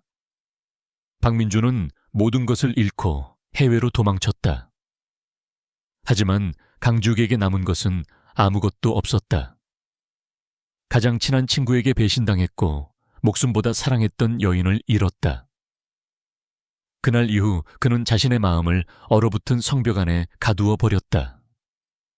다시는 누구도 믿지 않고 다시는 누구에게도 마음을 주지 않겠다고 맹세했다. 오직 은성그룹이라는 제국을 키우는 것에만 몰두하며 감정 없는 기계처럼 살아왔던 것이었다. 이야기를 마친 강지욱의 눈가에는 희미한 물기가 어려 있었다. 그는 자신의 가장 약한 모습을, 잊고 싶었던 과거를 이 여자 앞에서 모두 드러내 보였다. 세나는 조용히 그에게 다가갔다. 그리고는 그의 꽉 쥔 주먹 위로 자신의 손을 가만히 포겠다. 어떤 말도 하지 않았다. 하지만 그 따뜻한 온기는 수백 마디의 위로보다 더 깊게 그의 얼어붙은 심장 속으로 스며들었다. 그녀는 이제 모든 것을 이해할 수 있었다. 그가 왜 그토록 사람을 믿지 못하는지, 왜 그토록 차가운 벽을 쌓아 올렸는지, 그리고 그녀에게 베풀었던 예상 밖의 친절들이 무엇을 의미하는지. 그는 그녀가 자신처럼 세상의 비정함에 상처받지 않기를 바랐던 것이다. 그녀를 지키려 했던 그의 행동은 과거에 사랑하는 사람을 지키지 못했던 자신의 상처를 치유하려는 무의식적인 노력이었을지도 모른다. 강지욱은 자신의 손을 덮은 그녀의 작은 손을 뿌리치지 않았다. 그는 고개를 들어 그녀를 바라보았다. 그녀의 눈에는 동정도 연민도 없었다. 그저 깊은 이해와 따뜻한 공감만이 담겨 있었다. 그 순간 그들을 묶고 있던 계약서의 조항들은 아무런 의미를 잃어버렸다. 그들은 더 이상 고용주와 피고용인이 아니었다. 서로의 가장 깊은 상처를 공유하고 그 상처를 보듬어 안기 시작한 세상에 단 둘뿐인 사람이 되어 있었다. 강지욱이 자신의 가장 깊은 상처를 드러낸 그날 밤 이후 저택의 겨울은 끝이 났다. 그들을 가로막고 있던 보이지 않는 얼음벽이 완전히 녹아내렸고 그 자리에는 따뜻하고 부드러운 공기가 흐르기 시작했다. 계약 조항들은 이제 잊혀진 과거의 유물처럼 희미해졌다. 그들은 더 이상 서로의 사적인 공간을 침범하지 않으려 애쓰지 않았고 오히려 자연스럽게 서로의 삶에 스며들었다. 아침이면 강지욱은 먼저 일어나 그녀를 위해 향 좋은 커피를 내려놓았고 밤늦게까지 일하는 날이면 세나는 그의 서재에서 조용히 책을 읽으며 그를 기다렸다. 그들의 대화는 더 이상 업무에만 국한되지 않았다. 어릴 적의 사소한 추억들, 좋아하는 영화나 음악, 그리고 막연하게 꿈꾸는 미래에 대한 이야기들이 오갔다. 그들은 서로를 알아가는 과정 속에서 자신들도 모르는 사이에 깊이 빠져들고 있었다. 그들의 파트너십은 회사에서도 더욱 빛을 발했다. 강지욱의 냉철한 결단력과 윤세나의 시대를 읽는 감각은 완벽한 시너지를 일으켰고 은성그룹은 연일 새로운 성공 신화를 써 내려갔다. 직원들은 이제 윤세나를 회장님의 젊은 아내가 아닌 제2의 총수이자 그룹의 미래를 이끌어갈 혁신가로 여기기 시작했다. 그들은 대한민국 재계에서 가장 주목받는 파워 커플로 떠올랐다. 하지만 빛이 강렬할수록 그 뒤에 드리워지는 그림자 또한 짙어지는 법이었다. 그들의 행복을 지켜보며 지옥의 불구덩이 속에서 분노를 불태우는 존재가 있었다. 바로 오수진이었다. 은성그룹을 향한 그녀의 공격은 윤세나라는 예상치 못한 방패에 막혀 처참한 실패로 끝났다. 그 일로 그녀는 아버지인 오 회장에게 호된 질책을 받았고 그룹 내에서의 입지마저 흔들리게 되었다. 그녀를 더욱 미치게 만든 것은 언론에 비친 강지욱과 윤세나의 모습이었다. 공식 석상에서 서로를 바라보는 그들의 눈빛에는 더 이상 영이라고 할 수 없는 진실한 애정이 담겨 있었다. 오수진은 강지욱이 저런 식으로 웃을 수 있는 남자라는 사실을 처음 알았다. 자신에게는 단 한 번도 보여주지 않았던 그 미소를 저 천박한 틱토커에게 향하고 있다는 사실이 그녀의 자존심을 갈기갈기 찢어놓았다. 오수진은 깨달았다. 은성그룹을 공격하는 것은 무의미하다. 강지욱의 옆에 윤세나가 있는 한 그는 결코 무너지지 않을 것이다. 그렇다면 방법은 하나뿐이었다. 윤세나 그녀 자체를 파괴해버리는 것. 그녀의 사회적 생명을 완전히 끊어놓고 강지욱이 경멸의 눈빛으로 그녀를 내치게 만드는 것. 그녀는 이전과는 비교도 할 수 없을 만큼 잔인하고 집요한 계획을 세우기 시작했다. 그녀는 뒷세계에서 해결사로 악명 높은 사설탐정을 고용했다. 전직 국정원 블랙 요원 출신이라는 소문이 있는 돈만 주면 없는 증거도 만들어낸다는 남자였다. 오수진은 그에게 수표책을 던져주며 명령했다. 윤세나의 과거를 샅샅이 뒤져 먼지 한 톨이라도 찾아내. 만약 깨끗하다면 더러운 먼지를 만들어서라도 가져와. 다시는 이 바닥에 얼굴을 들고 다닐 수 없도록 그녀의 인생을 끝장낼 만한 스캔들로. 탐정은 즉시 작업에 착수했다. 그는 유령처럼 윤세나의 과거 행적을 추적했다. 그녀가 살았던 낡은 동네 졸업한 고등학교와 대학교, 그리고 수없이 일했던 아르바이트 장소까지. 하지만 그의 조사는 난관에 부딪혔다. 그녀를 기억하는 모든 사람들은 입을 모아 그녀를 칭찬했다. 아픈 아버지를 위해 학업과 일을 병행했던 효녀, 어려운 친구를 먼저 도왔던 의리 있는 학생, 언제나 성실하고 책임감 강했던 청년. 탐정의 중간 보고를 받은 오수진은 실망감을 감추지 못했다. 겨우 그딴 것들만 알아냈어. 내가 듣고 싶은 건 미담이 아니야. 그녀는 탐정을 몰아붙였다. 하지만 탐정은 조급해하지 않았다. 회장님, 세상에 완벽하게 깨끗한 사람은 없습니다. 가장 밝은 빛 아래에도 그림자는 존재하기 마련이죠. 조금만 더 시간을 주십시오. 그는 더욱 깊숙한 곳으로 그녀의 기억 속에 잊혀진 시간 속으로 파고들기 시작했다. 그리고 마침내 그는 찾아냈다. 아주 작지만 어떻게 부풀리느냐에 따라 치명적인 폭탄이 될 수 있는 과거의 흔적 하나를. 세나가 대학교에 다닐 시절 그녀는 잠시 한 투자 동아리에 가입한 적이 있었다. 동아리를 이끌던 선배는 뛰어난 언변과 지식으로 후배들의 신임을 얻었고 소액으로 주식 투자를 하여 수익을 내는 활동을 했다. 세나 역시 학비를 벌기 위해 잠시 활동했었다. 문제는 그 동아리가 실제로는 정식 투자가 아닌 신입 회원들의 돈으로 기존 회원들의 수익을 메워주는 방식의 폰지 사기였다는 점이다. 초기에 소소한 수익을 맛본 회원들은 더 큰 돈을 투자했지만 결국 모든 것이 거품처럼 사라졌다. 세나는 비교적 초기에 동아리의 비정상적인 수익 구조를 의심하고 가장 먼저 탈퇴했으며 오히려 피해를 본 친구들을 도와 학교에 이 사실을 알리는데 앞장섰다. 그녀 역시 소액의 피해자이자 내부 고발자였던 셈이다. 하지만 탐정의 눈에는 진실 따위는 중요하지 않았다. 중요한 것은 어떻게 보이게 만드느냐였다. 그는 그 시절 동아리방에서 다른 학생들과 함께 웃고 있는 세나의 사진 몇 장을 찾아냈다. 그리고 당시 큰돈을 잃고 아직도 그 일에 앙심을 품고 있던 한 피해자를 돈으로 매수했다. 탐정은 그에게 거짓 눈물과 분노로 가득 찬 대본을 쥐어주었다. 탐정은 자신의 수집품들을 들고 오수진에게 최종 보고를 했다. 윤세나는 이 사기 사건의 주범은 아니었습니다. 하지만 초기에 다른 학생들을 끌어들이는데 중요한 역할을 한 것으로 보입니다. 이 사진들과 피해자의 증언만 있으면 그녀를 가난한 학생들을 등친 젊은 사기꾼으로 만드는 것은 식은 죽 먹기입니다. 그는 교묘하게 진실과 거짓을 섞어 가장 악의적인 그림을 그려냈다. 오수진의 입가에 잔인한 미소가 번졌다. 완벽했다. 가난한 환경을 딛고 성공한 캔디 스토리는 사실은 친구들을 등쳐서 마련한 발판이었다는 이야기. 대중에게 희망을 주던 틱토커의 이면에는 돈을 위해서라면 무슨 짓이든 하는 사기꾼의 얼굴이 숨겨져 있었다는 이야기. 이것이야말로 윤세나의 모든 것을 한 번에 무너뜨릴 수 있는 가장 완벽한 시나리오였다. 그녀는 마지막 퍼즐을 맞추기 시작했다. 그녀는 IT 전문가를 동원해 세나가 마치 사기 사건의 공범인 것처럼 보이는 가짜 채팅 기록과 송금 내역을 조작했다. 그리고 이 모든 증거들을 터뜨릴 최적의 날을 골랐다.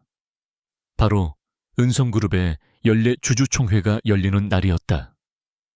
모든 언론과 투자자들의 시선이 집중되는 그 자리에서 강지욱이 가장 자랑스러워하는 아내의 추악한 과거를 만천에 공개할 계획이었다. 오수진은 조작된 증거들이 담긴 파일을 보며 승리를 확신했다.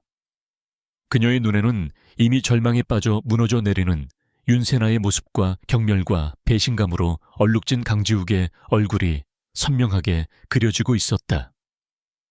어디 한번 이번에도 빠져나와 보시지, 윤세나.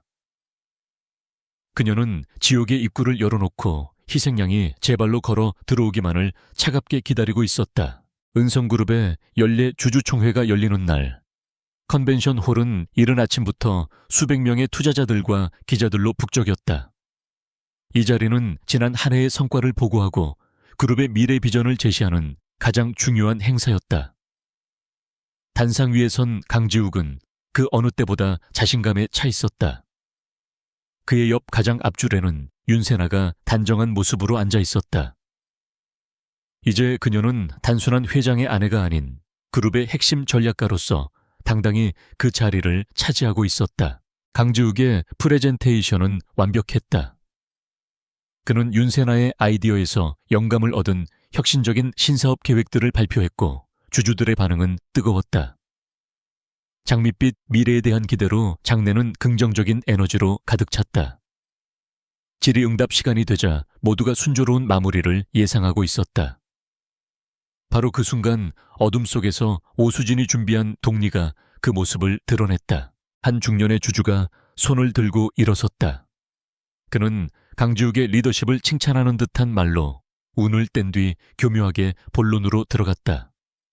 하지만 회장님 리더의 가장 중요한 덕목 중 하나는 사람을 보는 안목이라고 생각합니다. 최근 회장님의 아내이신 윤세나 고문에 대한 심각한 루머가 돌고 있는데 이는 그룹의 도덕적 이미지에 큰 타격을 줄 수 있는 사안입니다. 그의 말이 끝나기 무섭게 행사장 양쪽에 거대한 스크린이 갑자기 재무제표 화면에서 검은색으로 바뀌었다. 장내가 술렁이기 시작했다. 기술팀의 실수라고 생각하던 찰나 스크린에 한 남자의 얼굴이 나타났다. 그는 눈물을 흘리며 떨리는 목소리로 자신의 이야기를 시작했다. 그것은 오수진이 돈으로 매수한 피해자의 인터뷰 영상이었다. 윤세나, 그 여자는 제 인생을 망쳤습니다. 학생들을 상대로 사기를 치는 범죄 조직의 일원이었습니다. 영상 속 남자의 증언과 함께 소위 증거라는 것들이 화면을 채우기 시작했다. 동아리 모임에서 환하게 웃고 있는 세나의 앳된 사진, 악의적으로 편집된 채팅 기록, 그리고 조작된 송금 내역까지. 영상은 그녀를 파렴치한 사기꾼으로 몰아가고 있었다. 컨벤션 홀은 순식간에 아수라장이 되었다. 기자들의 카메라 플래시가 미친 듯이 터져 나왔고 주주들의 경악과 분노가 담긴 고함 소리가 곳곳에서 터져 나왔다. 모든 시선이 단 한 곳 윤센에게로 향했다. 수백 개의 눈이 날카로운 창이 되어 그녀를 찔렀다. 그녀는 순식간에 온몸의 피가 빠져나가는 듯한 차가운 감각에 휩싸였다. 그녀는 그것이 과거의 그 사건이라는 것을 즉시 알아차렸다. 하지만 진실이 어떻게 이토록 추악하게 왜곡될 수 있는지 믿을 수가 없었다. 머릿속이 하얗게 비어 아무런 생각도 할 수 없었다. 그녀는 본능적으로 강지욱을 바라보았다. 그의 얼굴을 확인하고 싶었다. 실망, 분노, 혹은 차가운 경멸. 그 어떤 것이라도 그녀의 심장을 산산조각 낼 준비가 되어 있었다. 한편 객석 한 구석에 앉아있던 오수진은 희열에 찬 미소를 짓고 있었다. 완벽한 성공이었다. 이제 강지욱은 선택의 기로에 놓일 것이다. 이성적이고 냉철한 사업가인 그는 그룹을 위해 당연히 윤세나를 버릴 것이다. 대중 앞에서 그녀와의 관계를 부정하고 손해를 최소화하기 위해 그녀를 내칠 것이 분명했다. 그녀는 곧 펼쳐질 통쾌한 복수극을 기대하며 무대를 주시했다. 강지욱은 단상 위에서 꼼짝도 하지 않았다. 그는 스크린에 펼쳐지는 광경과 충격에 빠진 아내의 얼굴, 그리고 광기에 휩싸인 장례를 번갈아 보았다. 그의 머릿속에 오래전 잊었던 과거의 망령이 되살아났다. 가장 믿었던 친구에게 배신당했던 날, 조작된 증거 앞에서 무력했던 자신, 그리고 그 거짓의 폭풍 속에서 사랑하는 사람을 잃어야 했던 끔찍한 기억. 그때 그는 그녀를 지켜주지 못했다. 하지만 지금은 달랐다. 그는 더 이상 과거의 무력한 청년이 아니었다. 그는 자신의 제국을 지배하는 왕이었다. 그리고 그는 깨달았다. 자신의 진짜 제국은 은성그룹이라는 건물이 아니라 바로 저 여자 윤세나의 마음속에 있다는 것을. 그는 결코 역사를 반복하지 않을 것이었다. 다시는 자신의 사람을 잃지 않을 것이었다. 모두의 시선이 집중된 가운데 강지욱이 천천히 단상에서 내려왔다. 장내의 모든 소음이 거짓말처럼 멎었다. 사람들은 그가 어떤 판결을 내릴지 숨죽여 지켜보았다. 그는 기자들에게도 주주들에게도 가지 않았다. 그는 망연자실하게 앉아있는 윤세나 바로 그녀에게로 향했다. 그는 그녀의 앞에 섰다. 그리고는 수백 대의 카메라 앞에서 망설임 없이 그녀에게 손을 내밀었다. 그것은 어떤 말보다도 강력한 메시지였다. 세나는 떨리는 눈으로 그의 손을 바라보았다. 그의 눈에는 실망이나 분노가 없었다. 그곳에는 오직 그녀를 향한 절대적인 믿음과 세상의 모든 비난으로부터 그녀를 지켜주겠다는 굳건한 의지만이 담겨 있었다. 세나는 떨리는 손을 들어 그의 손을 잡았다. 강지욱은 그녀를 부드럽게 일으켜 세웠다. 그리고는 그녀의 손을 놓지 않은 채 함께 단상 위로 올라갔다. 그는 마이크를 잡았다. 그의 목소리는 분노하지 않았지만 그 안에 담긴 강철 같은 의지는 장내의 모든 공기를 압도했다. 방금 여러분께서 보신 것은 한 사람의 인격을 말살하기 위해 기획된 비열하고 저급한 인신공격입니다. 그의 시선이 객석의 오수진을 향해 아주 잠시 날카롭게 머물렀다. 저는 제 아내 윤세나라는 사람을 압니다. 저는 그녀의 인품과 성실함을 믿습니다.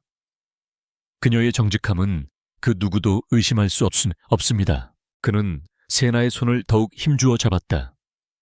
그리고는 장내의 모든 사람들을 향해 그리고 세상을 향해 선언했다. 주주 여러분께 분명히 말씀드립니다. 저 강지욱의 판단력은 흐리지 않습니다. 그리고 저는 제 아내 윤세나를 무조건적으로 신뢰합니다. 또한 이 비겁한 공격을 사주한 자가 누구든 은성그룹의 모든 역량을 동원하여 진실을 밝히고 반드시 그 대가를 치르게 할 것입니다. 그는 말을 마친 뒤 마이크를 단상 위에 내려놓았다. 오늘 주주총회는 이것으로 마치겠습니다.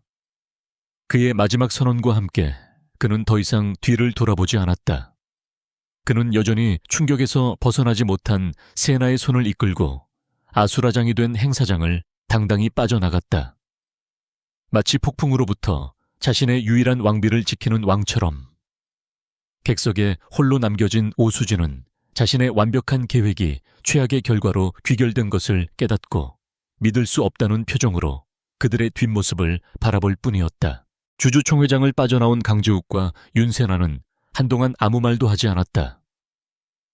차가운 복도를 지나 VIP 대기실에 들어와 문을 닫는 순간 강지욱은 세나를 자신의 품으로 끌어당겨 힘껏 껴안았다. 그의 심장이 세차게 뛰는 것이 그녀의 등을 통해 고스란히 전해졌다. 그것은 분노나 흥분이 아닌 안도와 깊은 애정의 고동이었다. 미안하오. 내가 당신을 이런 위험에 노출시켰어. 그의 목소리가 그녀의 귓가에서 낮게 울렸다. 세나는 고개를 저으며 그의 품에서 빠져나와 그의 얼굴을 마주 보았다. 그녀의 눈에는 더 이상 두려움이 없었다.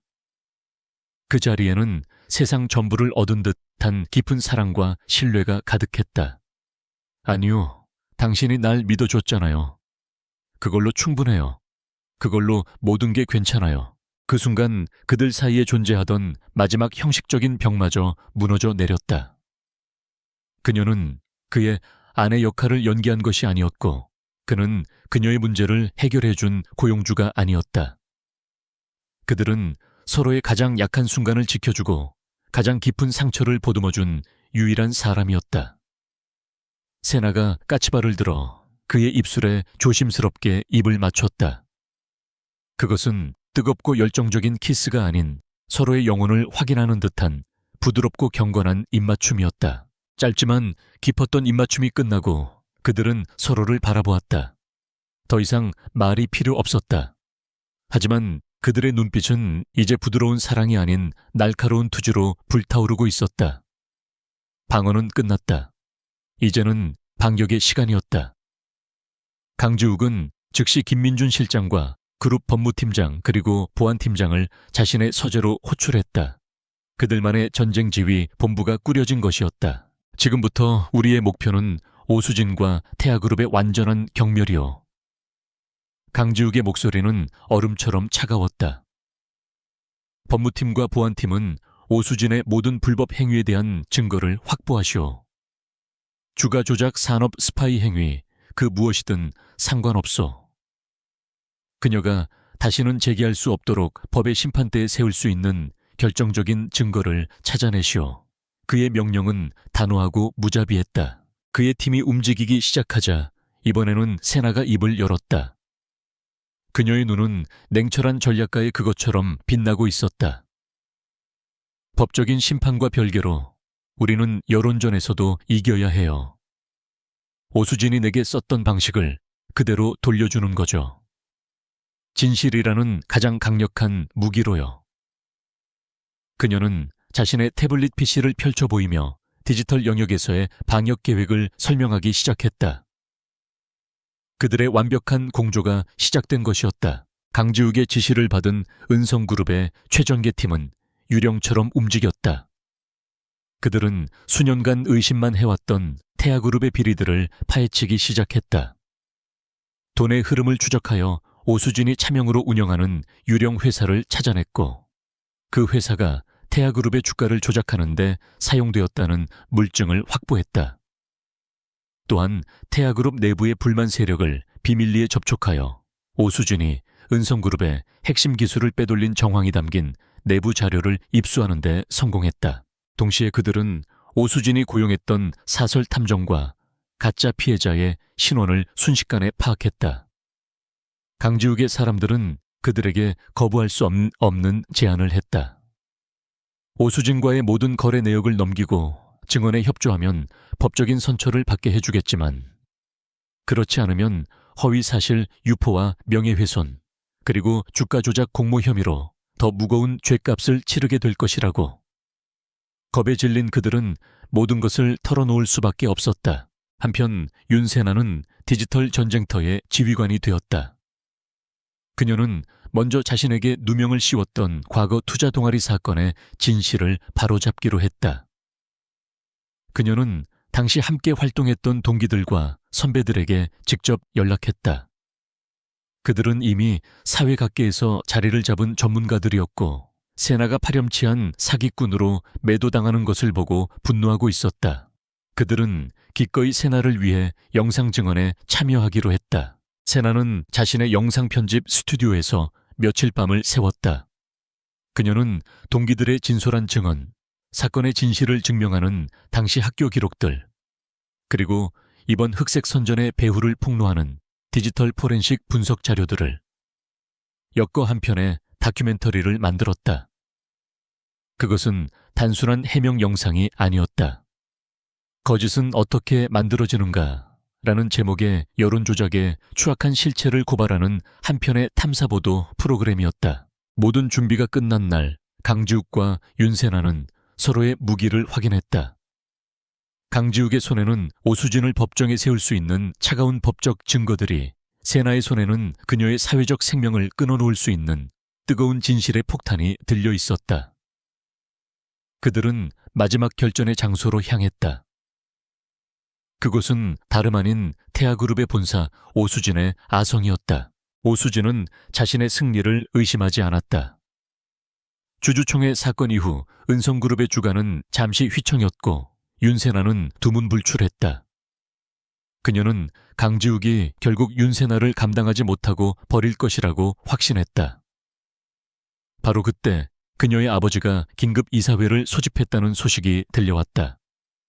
그리고 그 이사회에 강지욱과 윤세나가 예고도 없이 모습을 드러냈다. 태아그룹의 모든 이사들이 모인 회의실에 들어선 두 사람의 모습에 오수진은 경악을 금치 못했다. 강지욱의 얼굴에는 분노가 아닌 사냥감을 앞에 둔 포식자의 차가운 미소가 걸려 있었다. 오래 기다리게 했군, 오수진 전무. 그는 회의 테이블 위에 두꺼운 서류철을 던져놓았다. 그 안에는 그녀의 주가 조작과 산업 스파이 행위에 대한 모든 증거가 담겨 있었다. 이게 다 뭐야? 말도 안 돼. 오수진이 소리쳤지만 서류를 검토한 이사들의 얼굴은 이미 새하얗게 질려 있었다.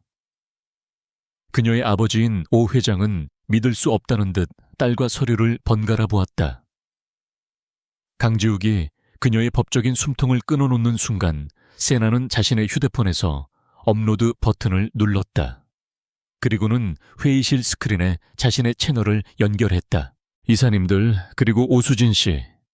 지금부터 당신들이 저지른 또 다른 범죄의 결과를 실시간으로 감상하시죠. 스크린에는 세나가 제작한 영상이 재생되기 시작했다. 영상이 공개된 지 몇 분도 되지 않아 조회수는 기하급수적으로 폭발했고 실시간 댓글창은 오수진과 태아그룹을 향한 대중의 분노로 들끓기 시작했다. 그녀의 추악한 여론조작 실체가 대한민국 전체에 생중계되고 있는 것이었다. 오수진은 완전히 무너져 내렸다. 법적인 증거는 그녀를 감옥으로 이끌 것이고 온라인에 공개된 진실은 그녀의 사회적 명성을 제로 만들어 버릴 것이었다. 그녀는 더 이상 도망칠 곳도 변명할 여지도 없었다. 그녀의 아버지는 떨리는 목소리로 강지욱에게 사죄하며 오수진을 모든 직위에서 해임하고 즉시 검찰에 고발하겠다고 선언했다. 강지욱과 윤세나는 모든 것이 끝난 회의실을 뒤로하고 나왔다. 그들이 태아그룹의 로비를 빠져나올 때 건물 앞으로 경찰차 여러 대가 도착하는 것이 보였다. 오수진은 자신의 탐욕과 질투가 만들어낸 죗값을 치르게 될 것이었다. 비로소 모든 싸움이 끝이 났다. 강지욱과 윤세나는 서로를 마주 보았다. 그들의 눈에는 승리의 기쁨과 함께 어떤 시련도 함께 이겨낼 수 있다는 깊은 신뢰가 자리 잡고 있었다. 오수진의 몰락 이후 강지욱과 윤세나에게는 비로소 진정한 평화가 찾아왔다. 세상의 모든 소음이 멎은 듯 그들의 시간은 고요하고 따뜻하게 흘러갔다. 오수진은 재판에 넘겨져 자신의 죗값을 치르게 되었고 태아그룹은 오너 리스크로 인해 끝없는 추락을 거듭했다. 반면 은성그룹은 두 사람의 완벽한 리더십 아래 재계의 판도를 바꾸며 새로운 역사를 써 내려가고 있었다. 언론은 더 이상 그들의 관계를 의심하지 않았다. 오히려 시련을 통해 증명된 그들의 사랑과 신뢰를 세기의 로맨스라 칭하며 찬사를 보냈다. 한때는 차가운 연극 무대 같았던 저택은 이제 두 사람의 온기로 가득 찬 따뜻한 보금자리가 되었다. 함께 요리를 하고 소파에 나란히 앉아 영화를 보고 밤늦도록 서로의 어깨에 기대어 책을 읽는 평범한 일상이 그들에게는 무엇보다 소중한 행복이었다. 하지만 그들의 완벽한 행복 아래에는 누구도 입 밖으로 꺼내지 않는 아주 작은 불안의 그림자가 남아 있었다. 바로 1년 전 그들의 만남을 시작하게 했던 계약서였다. 시간은 멈추지 않고 흘러 어느덧 계약 기간의 마지막 날이 하루 앞으로 다가오고 있었다. 그 종이 한 장이 이제는 아무런 법적 효력도 감정적 의미도 없다는 것을 알면서도 두 사람은 미묘한 긴장감을 떨칠 수 없었다. 계약 만료일 아침, 저택의 공기는 평소와 조금 달랐다. 두 사람은 애써 평소처럼 행동했지만 서로의 눈을 마주치지 못하고 맴도는 어색함을 감출 수 없었다. 세나는 불안했다. 지난 몇 달간의 행복이 마치 한여름 밤의 꿈처럼 사라져버릴 것만 같았다. 그가 보여준 모든 사랑과 헌신이 어쩌면 계약을 완벽하게 이행하려는 그의 지독한 책임감 때문은 아니었을까. 그녀는 자신의 마음을 온전히 그에게 주었지만 그의 진심의 깊이를 전부 안다고 확신할 수는 없었다. 강지욱 역시 마찬가지였다. 그는 난생 처음 느껴보는 초조함에 휩싸여 있었다. 계약이라는 족쇄가 사라지는 날, 그녀가 자유를 찾아 자신의 곁을 떠나버릴지도 모른다는 두려움이 그의 마음을 무겁게 짓눌렀다. 그는 그녀 없는 삶을 상상할 수 없게 되었다. 그는 자신의 모든 것을 걸고 그녀를 영원히 자신의 여자로 만들 준비를 하고 있었다. 하지만 그녀가 그 마음을 받아줄지는 알 수 없었다. 그날 저녁 강지욱은 세나에게 서재에서 잠시 보자는 정중한 메시지를 보냈다. 1년 전 그들의 첫 만남이 이루어졌던 바로 그 장소였다. 세나는 떨리는 마음으로 서재의 문을 열었다. 서재의 풍경은 1년 전과 사뭇 달랐다. 차갑고 딱딱한 물건들만 가득했던 공간에 세나가 좋아하는 꽃과 그녀가 읽던 책들이 놓여 있어 한결 부드러운 분위기를 자아내고 있었다. 강지욱은 1년 전과 똑같은 자리에 서 있었다. 하지만 그의 표정은 그때와 완전히 달랐다. 차가운 지배자의 얼굴이 아닌 사랑하는 여자 앞에서 긴장한 한 남자의 얼굴이었다. 그는 책상 위에서 얇은 서류철 하나를 들어 그녀에게 내밀었다. 1년 전 그녀의 인생을 바꾸었던 그 순간과 똑같은 장면이었다. 세나의 심장이 쿵 하고 내려앉았다. 이별 통보 혹은 마지막 정산 서류일지도 모른다는 최악의 상상이 그녀의 머리를 스쳤다. 떨리는 손으로 그녀는 서류철을 받아들었다. 표지에는 결혼계약서라고 적혀 있었다. 하지만 그 아래에는 갱신이라는 단어가 덧붙여져 있었다. 그녀가 서류를 펼치자 그 안에는 그녀가 아는 계약서와는 전혀 다른 내용들이 적혀 있었다. 제1조. 강지욱은 남은 평생 윤세나만을 사랑하고 아낄 것을 약속한다. 제2조. 강지욱은 세상의 모든 위험으로부터 자신의 모든 것을 걸고 윤세나를 지켜낼 것을 약속한다. 제3조. 강지욱은 윤세나의 모든 꿈을 응원하며 그녀가 언제나 자신답게 빛날 수 있도록 최고의 파트너가 될 것을 약속한다. 조항은 계속해서 이어졌다. 그것은 법적인 의무가 아닌 한 남자가 사랑하는 여자에게 바치는 진심 어린 맹세의 목록이었다. 그리고 마지막 조항은 이렇게 적혀 있었다. 본 계약의 유효기간은 영원으로 한다. 세나의 눈에서 눈물이 흘러내렸다.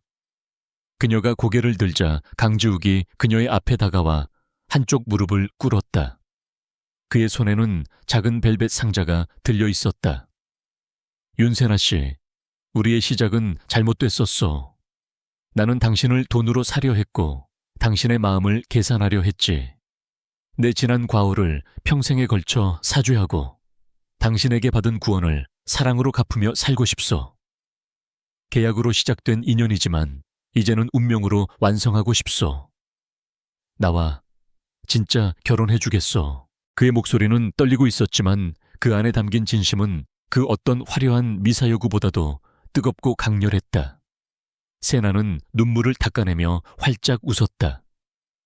그녀는 그가 건넨 서류철과 그가 옆에 놓아둔 1년 전의 낡은 계약서를 함께 집어들었다. 그리고는 그의 눈앞에서 그 2개의 계약서를 모두 갈기갈기 찢어버렸다. 강지욱은 충격받은 표정으로 그녀를 바라보았다.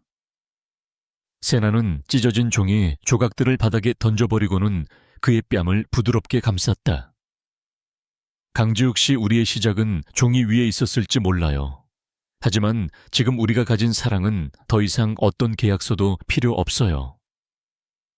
내가 사랑하는 건 계약서에 서명한 냉정한 CEO가 아니라 폭풍 속에서 나를 지켜준 바로 당신이에요. 우리의 사랑은 계약이 아니니까. 그녀의 말에 강지욱의 눈에도 뜨거운 감정이 차올랐다. 그는 일어나 그녀를 자신의 품에 가득 안았다. 그들을 묶고 있던 마지막 형식적인 끈이 사라진 자리에 오직 서로의 심장소리와 따뜻한 천만이 남았다. 몇 년 후 한가로운 주말 오후, 세나의 아버지는 기적처럼 건강을 되찾았고 그녀의 가족들은 서울 근교의 아담한 전원주택에서 행복하게 살고 있었다. 강지욱과 세나는 종종 그곳을 찾아 평범한 가족의 일상을 즐겼다. 오늘도 그들은 정원에서 바비큐 파티를 열고 있었다. 강지욱은 딱딱한 슈트 대신 편안한 면바지 차림으로 서툴게 고기를 굽고 있었고 세나는 그런 그의 모습을 보며 사랑스러운 미소를 짓고 있었다. 그는 더 이상 얼음 왕자가 아니었고 그녀는 더 이상 위태로운 틱토커가 아니었다. 그는 그녀에게 세상에서 가장 다정한 남편이었고 그녀는 그의 제국을 함께 이끌어가는 가장 지혜로운 파트너였다. 그는 왕보다 더한 존중으로 그녀를 대했고 그녀는 여왕보다 더 큰 사랑으로 그의 곁을 지켰다. 계약으로 시작되었지만 결국 서로의 상처를 치유하고 구원한 그들의 사랑은 이제 막 새로운 페이지를 넘기고 있었다.